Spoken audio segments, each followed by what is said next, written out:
জুলাই পদযাত্রার ১৭তম দিনে ফরিদপুরে যাবে এনসিপি নেতারা। এই বিষয়ে আরো জানাতে সরাসরি যুক্ত হচ্ছেন সহকর্মী মাহবুবুল হক পিকুল।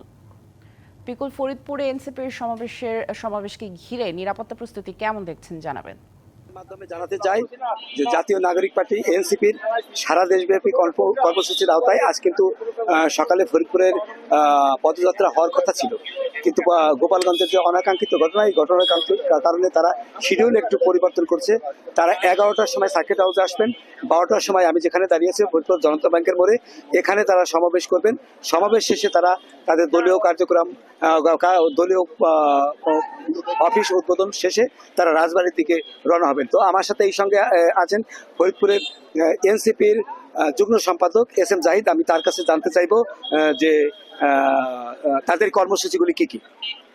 আজ 17 জুলাই আপনারা জানেন যে গোপালগঞ্জে আমাদের কেন্দ্রীয় নেতৃবৃন্দের উপরে হামলা হয়েছে এবং সেখানে প্রোগ্রামের ব্যাঘাত ঘটিয়েছে। আমাদের নেতারা এখন আমাদের যে জন্য ফরিদপুরে একটু লেট হয়েছে, তাদের রাতে থাকার কথা ছিল, তারা এখন ফরিদপুরে আসবেন 11টার মধ্যে সার্কিট হাউসে পদযাত্রা হয়ে আমাদের এই মঞ্চের স্থানে আসবেন। 12টার সময় মঞ্চে তারা বক্তব্য রাখবেন এবং আমাদের এই কর্মসূচির পরে আমাদের পার্টি অফিস উদ্বোধন করবেন।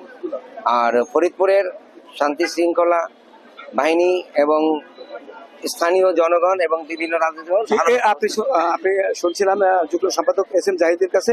এছাড়া ফরিদপুরের কিন্তু পুলিশ প্রশাসনের থেকে একেবারে কঠোর নিরাপত্তা দেওয়া হয়েছে। জেলার বিভিন্ন গুরুত্বপূর্ণ পয়েন্টে অতিরিক্ত পুলিশ মোতায়েন করা হয়েছে।